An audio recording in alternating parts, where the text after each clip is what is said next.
Ils sont entrés au compte-gouttes, trop nombreux à avoir répondu au rendez-vous pour les locaux exigus de la Chambre de commerce et d'industrie de la place de la Bourse à Paris. Mais cette attente pourrait s'avérer fructueuse, comme l'espèrent ces candidats. Parce que je voudrais chercher des travails entre la France et la Chine. Donc je pense que c'est un bon événement pour moi. Aujourd'hui, j'utilise plus du tout mon chinois et passé la petite cinquantaine, j'avais envie de m'y remettre. Donc j'ai refait mon CV, je l'ai mis sur pas mal de réseaux et donc je me suis déplacée là juste derrière pour essayer de me mettre en contact et de réutiliser donc le mandarin. Alors, le mandarin, la clé qui ouvre les portes de l'emploi? Oui, mais pas seulement.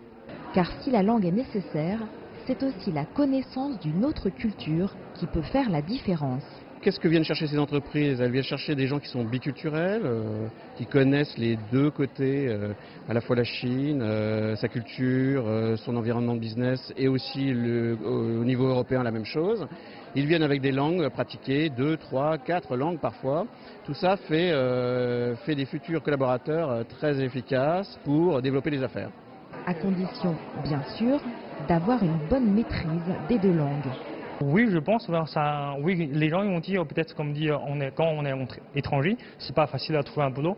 Mais si comme dit on parle bien en fait la langue, donc d'abord la langue française et puis après comme dit on rajoute en fait notre langue comme dit natale, le chinois en fait, si on est bilingue, donc je pense comme dit c'est quand même une demande assez en fait importante. Une demande importante pour satisfaire une clientèle chinoise qui aujourd'hui constitue une part cruciale du chiffre d'affaires, notamment dans le secteur du luxe où les entreprises cherchent à mettre tous les atouts de leur côté.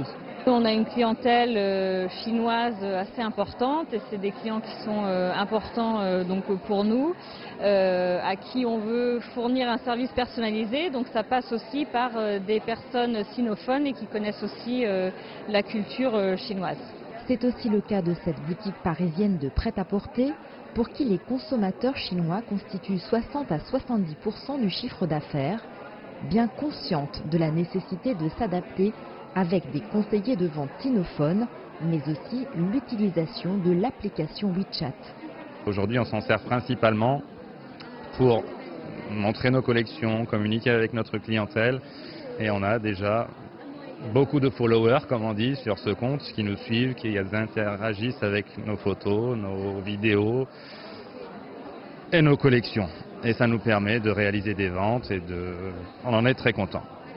Alors que le chômage reste élevé en France, autour de 9,5%, et que les entreprises peinent, selon leur propre dire, à dénicher les candidats en adéquation avec leurs besoins, ce type d'événement ultra spécialisé permet de favoriser les rencontres et, il faut l'espérer, les embauches. Avec leur double bagage culturel et linguistique, les talents franco-chinois constituent une richesse pour ces entreprises et par extension pour les relations entre les deux pays. Jade Charles, CGTN, Paris.